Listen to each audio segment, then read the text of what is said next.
just a couple of days ago in New York. It was amazing. Love to see the press conference. I was like, I have to talk to this guy. I'm working on a piece right now. I got to get into your head just a little bit, bro.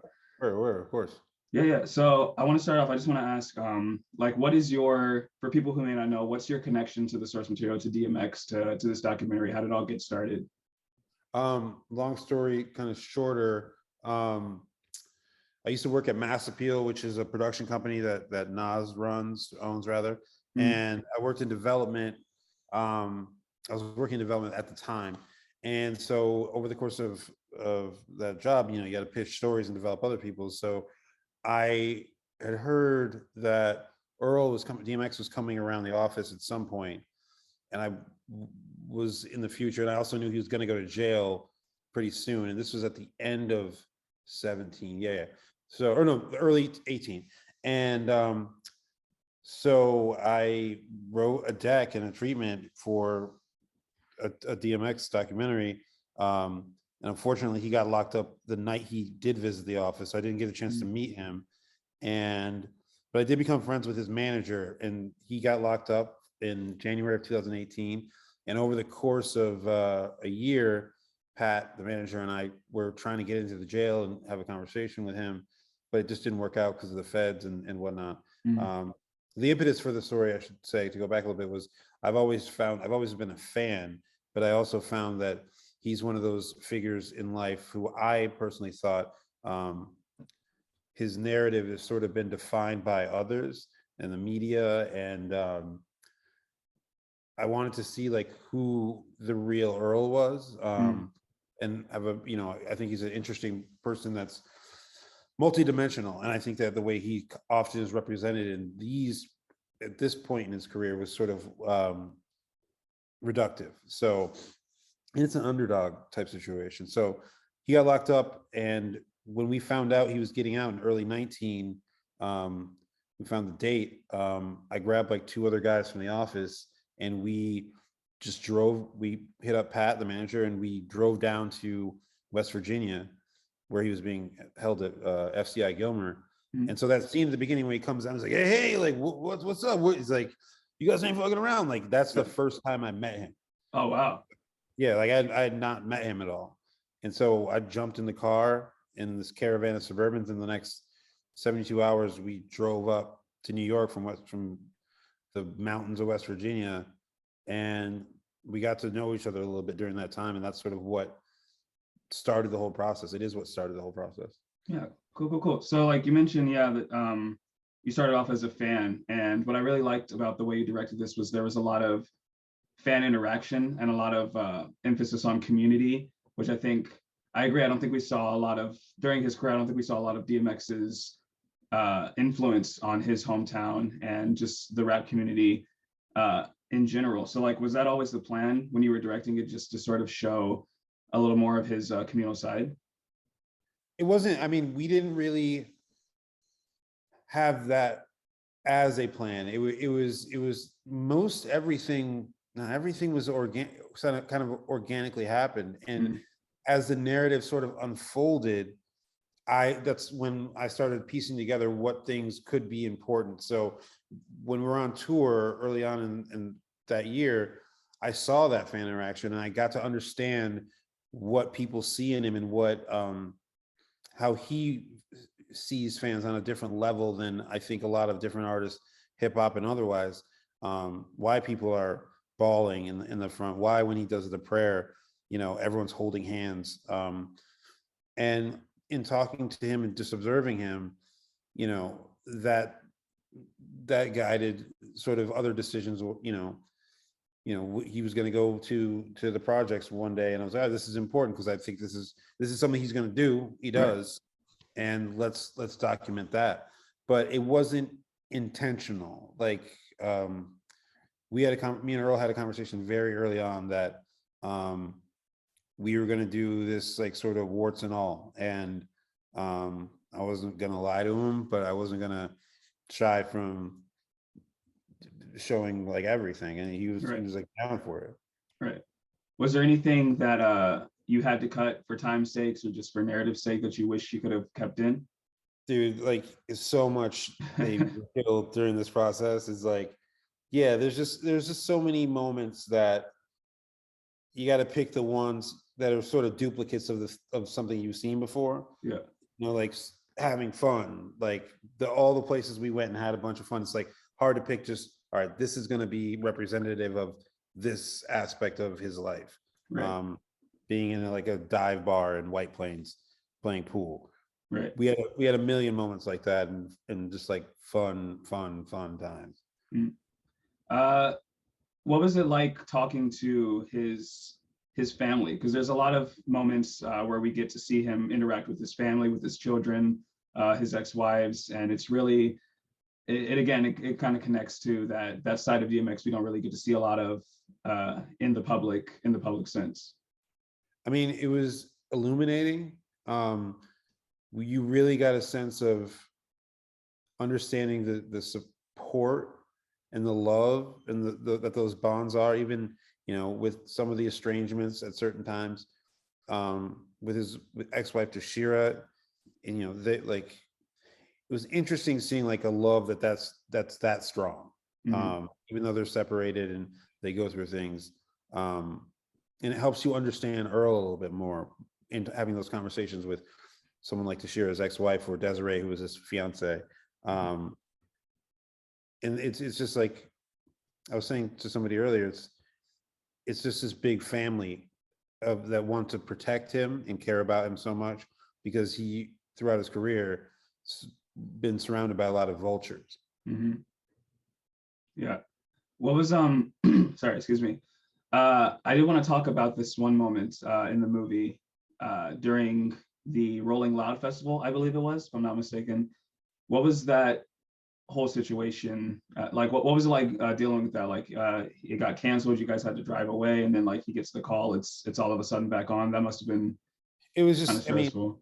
it's just a chaos of it all, and you gotta understand that like it's a 50-year-old dude who's gone on a 36-day tour, which is insane, across the country. So there's moments like that when the festival gets rained out and he has his mindset, all right, I'm going to go have a family dinner with one of my baby's mothers, or baby mother of two of my children, and a family thing, and then he's got to go on stage and do his thing. It was just frustrating. Everyone's yelling and everyone's confused, but it worked out. Like, and those situations happened all the time, but they always seem to like work out in the end. Or one time we had to like jump on a private plane to get from Coachella to San Diego, or to San Francisco, Oakland, like, and no one knew how we could get this plane. But it was just like moments that are chaotic but seem to work out for everybody. Yeah. What's your favorite DMX song, man? Damien. Okay, yeah, that's a good one, bro. We'll stop. That's a good one. First, the Marilyn Manson one is whatever. It's good, but nothing on like the first one. Yeah, I gotta say mine's Party Up, just because that's the first one I heard. I was like, I think 6-7 years old. Like Mike came out, and that was my introduction to DMX, that song, and I was like, dang, this goes hard, man. But yeah, the funny thing about that song is, and this is about Earl, like even in those monster hits, he's still rapping pretty much about the same shit. He's not like that. If you listen to the verses, which most people don't, of that song, it's dark. Like it's not about a party. You know what I mean? Like, and that's something that I think is one of the other things that I think resonates with so many people, is like when he came out during that era with shiny suits and cars and girls and stuff, he wasn't rapping about that. He was rapping about the human existence, which is for a lot of people pain and trauma and dealing with, being broke, or, family estrangements and stuff like that. So he always, I mean, he told me about Party Up. He was just like, yeah, Swiss had this thing, and I was like, fine, I'll do it, but I'm going to rap the same shit. Right. Like, and I'll do the chorus because you say it's going to be a hit. Yeah. That's really, I think, one of DMX's best qualities as a musician, is that he was so, even in like radio hits like Party Up, which are obviously just meant to be like catchy clubbing kind of songs, he still rapped about what was real to him. And I think a lot of people gravitated towards that. What is it? What does it mean to you that he's such a huge influence, not on just like old artists, but even new artists alike? Like these days, I feel people are still influenced heavily by DMX in the rap community. I mean, I think it's a testament to what he was rapping about, which are these things. You know how it's one of the cool things that's going on now is, you know, all these kids are opening up and talking about trauma and talking about, you know, child abuse and dysfunction and things like that. You know, he let people, him, and I would also say alongside Eminem, let people know one of the things is that it's okay. Like you can rap about this because this is, and it's just as hard, if not harder, than talking about like, you know, talking about being broke and coming from a shitty place when it's true is harder than talking about, you know, having a machine gun and a bunch of girls that isn't true. You know what I mean? Like, and so I think that that's the legacy of his music that will stand, you know, will stand the test of time, because being broke and being in a dysfunctional, that shit's not going anywhere. You know what I mean? Like, that's part of life for a lot of people. Part of who you are, exactly. So I do have two more questions for you. This next one, I want to just preface it, and if we want to skip it, we can, because it's a bit of a heavier topic. But I wanted to talk a bit about what that day was in April 2021, what it was like for you. Like, how did you receive the news, and when you did, what was going on through your head and everything about that? Well, it was really, let me preface this a little bit. So I personally have struggled with alcoholism. I'm in recovery and shit now, but that was like a thing. It's been a thing throughout my life. During the course of filming and stuff, like me and Earl would drink together a lot, and I got sober a little bit for a short period of time when he was in rehab. And he had pulled me aside one day and was like, "Hey, Chris, I'm proud of you," because he had offered me some Hennessy. I was like, "I'm not doing it." So the last time I spoke to him, I started drinking again shortly after, but the last time I spoke to him was in late February, and I called him and I was talking about something else, and he sounded good, and I was like, "Dude, I'm about to check myself in for a month to go to rehab." And he was like, "Oh, of course you'll be fine." He's like, "You're doing good, I'm proud of you, blah blah blah." And the last day when I was the last day I was in, 30 days later, I was about to get out. My girl called me and she was like, "I didn't want to tell you this, but like 2 days ago, Earl went into a coma." And so I didn't get to speak to him again because 6 or 7 days later, 6 days later, he was gone. So the impact of that, you know, you lose a friend or someone who's really touched your life. But, you know, personally, I credit sobriety to him because that's the last thing I talked to him about. But I think that, like, much like the film, I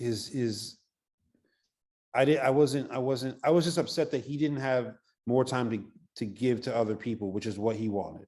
I think he was at a phase of his life where his goal was just to touch as many people as humanly possible. Yeah. Well, the last thing I want to do is speak for X, because I don't think anybody can do that but him. But having seen the film, I think he did a phenomenal job, man. And I think that a lot of people will see this and see a different side of DMX that maybe they weren't expecting to see in such an honest and heartfelt way. I think this will definitely open up a lot more conversations. And I want to ask you, man, what are some future projects that you got going on that you can talk about? I'm working right now on a BMF thing, Black Mafia Family thing. Okay. It's going to be like a 8-part series, which is sort of in conjunction with the what Stars and 50 are doing with the series. Right.